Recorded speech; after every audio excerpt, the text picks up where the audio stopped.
Hi, I'm Marcy Chappelle. I'm one of the kindergarten teachers here in Torrington. And recently we had a kickoff to registration event. This video is to show you what you missed if you were unable to attend and to go through what a typical kindergarten day is like and what to expect. In our little show, it lists both the staff members from Torringford School and Vogel Wetmore School. You'll notice it has the principals, the secretaries, the nurses, social workers, and psychologists. Please don't hesitate to contact the school to get that information from them that you need, or if you have any questions regarding registration. At both schools, we focus on being respectful, responsible, and safe. And we have school-wide expectations that the students learn and practice so they can demonstrate that. One of the big focuses in kindergarten is on their developmental and social behaviors. They need to be successful in dealing with each other and communicating with each other and being social with each other. So those social behaviors are things like playing cooperatively, listening to others, waiting their turn, understanding their feelings and the feelings of others, and problem solving.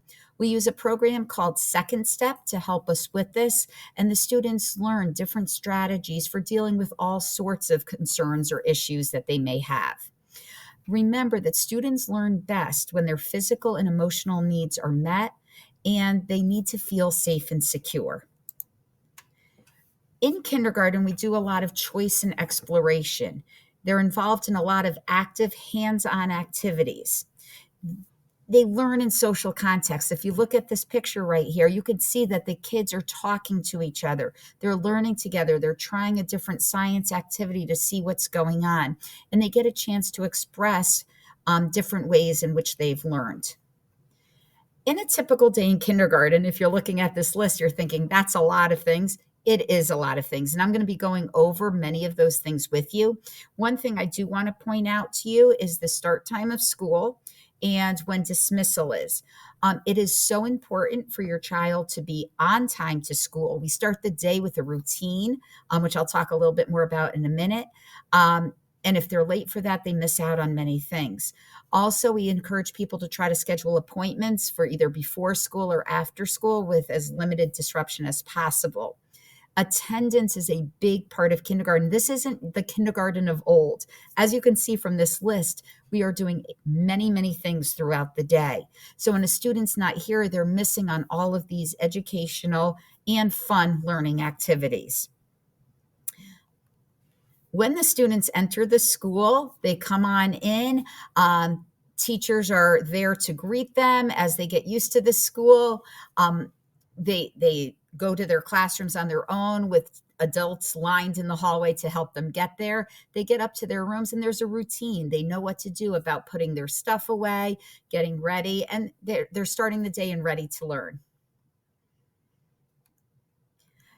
Most days we start with a morning meeting, and you can see that we have a message area. We write a message for the day.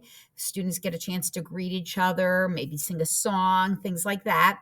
And then we have a number corner, which in the old days we would call calendar time, but it basically brings a lot of the understanding of math concepts together. We talk about calendar skills, but we also talk about counting schools. We talk about the days of school. We collect things and group things in groups of 10. So much math is going on during that time. Every day, the students are involved in reading. This involves small groups where they work on phonological skills like sound segmentation, rhyming, and they also work on their decoding skills where they're learning how to sound out a word to read it.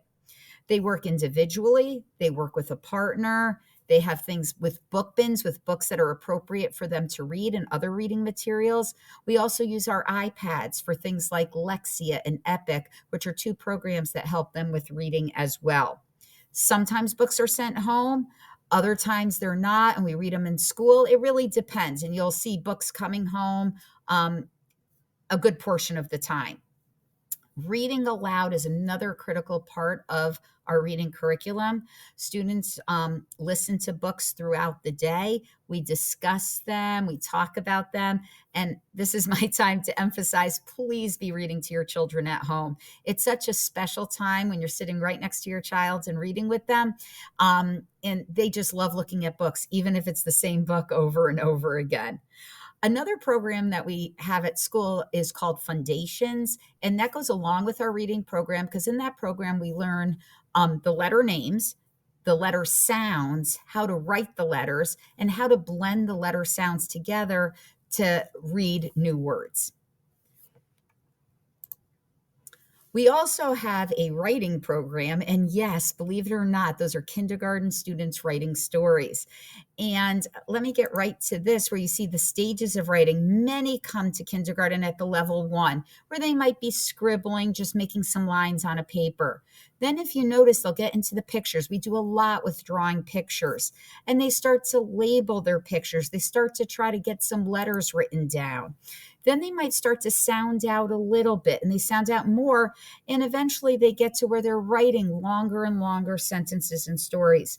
We have some really neat writing curriculum, writing units. We do narrative writing, we do nonfiction writing, opinion writing. The kids write how-to books. So the kids have a lot of fun in understanding how writing can be useful in many different ways. In math, we use a program called Bridges, and it really focuses on understanding concepts of numbers. There's a lot to do with 5 and 10 frames where you have a grid with 10 squares on it. And you could see the girl in the upper left-hand picture showing that there's 4 dots on that 10 frame, but she also is able to tell, well, 6 more of them will make 10. So it's the beginning of understanding on how to put numbers together and take numbers apart. We also do math workplaces, and you can see there that the students are working together in doing math-related things. And we also do math throughout the day with Number Corner, math chats throughout the day as well. We have an integrated purposeful play time that includes our science and social studies. It's not just random free play time. At the beginning, we focus on playing skills and how to play together. And we talk about different ideas they can do to play in their centers. We also give them a sense of choice so they can pick where they'd like to go. And you can see here, both these centers, they're working on a science exploration activity. It has to do with our push and pull unit in science, and they're doing a little experimenting together. And we do that throughout the year in both science and social studies. Technology in the classroom, we have iPads this year. Last year we had Chromebooks, and students use it. We primarily use 3 platforms: Epic, which is a one that has a ton of books on it, and the kids could actually have the books read to them, or they can read on their own. Lexia, which has to do with pre-reading skills, and Freckle, which could be used for math, but they also have some literacy on there as well. It's been really helpful on times we've needed to do some learning at home, and they're user-friendly and helpful to use in the classroom and understanding it. Food. All the kids want is their food. At both schools, we have some pictures of the cafeteria. The Vogel-Wetmore cafeteria is on the left. The Torrington cafeteria is on the right. Students this year and for the past year or two have been allowed to have free breakfast and lunch. And this has been a great opportunity for students to make sure they get a healthy meal in the morning and a healthy meal midday. Students are also allowed to bring their own lunch. For lunch, we usually have a hot lunch that's offered, and they also have a choice of a bagel, peanut butter and jelly, sun butter and jelly. In the cafeteria, they sit with their classes and they have assigned seats, and they're supervised constantly. A teacher brings them into the cafeteria. There's lunch monitors who are making sure they're eating and eating appropriately. In the middle is a picture of snack. Snack is not provided by the school, but you can see there we encourage people to bring in healthy snacks, and those are some examples of some healthy snacks. And also, we encourage people to bring in an empty water bottle. No juice, no soda, but we like the water bottles to be empty, and we fill them up here because many times they might leak or open in a student's backpack. And if there's any technology in there, any library books, things might get ruined. At each school, the students will have specials that they go to. The specials are 35 minutes long. They have music once a week, art once a week, physical education or gym once a week, and library/media center once a week. They absolutely love going to these specials. It's definitely a highlight of their day. Outdoor play is so essential for students of this age. We truly try to get outside every single day. The only reason we would not get outside is if it's too cold, and if the playground areas were just too icy for us to be safe. Um, you can see in these two pictures, the students are enjoying some outside time. Recess is such an important time for them to run around outside, to have just some freedom to interact with each other appropriately, and to get that physical part too. At dismissal, you could see the kids are packing up, and then they get ready to get home. One thing I want to say about dismissal is it's important to let the office know as soon as possible in the morning if something about your child's dismissal changes. So if they're normally a bus student and they will be a pickup because they have an appointment or something like that, please make sure you contact the office as soon as possible. A note with your child's even a better option.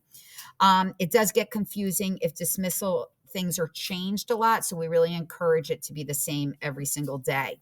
Before school starts, we will have a bus orientation put on by the bus company, and they'll review bus safety rules, what to do if you need to change the bus, if your child's going to a daycare or something like that, and they'll go over all of that with you. Our PTOs at both schools are very involved in helping out. They are all about the children. They want to make sure the children and their families have some great opportunities. And they are always looking for volunteers to help out. You could go to the Facebook page for both of them. And also on this, it indicates their email addresses as well. You will also be getting, we call them power announcements related to PTO information, but also other school information about school closings or special events or things like that. These are some important dates to keep in mind and some deadlines to keep in mind. Our kindergarten readiness fair is going to be on March 26th. You'll see more information coming about that. Also, our meet and greet bus orientation is in late August. And once school starts up again, we do have the welcome back night or open house or back to school night, all referred to kind of the same thing. Well, I thank you very much for listening to this presentation about what kindergarten is typically like. Please let the schools know if you have any questions, give a call. We're happy to help out. And we are really looking forward to working with you and helping your child to learn.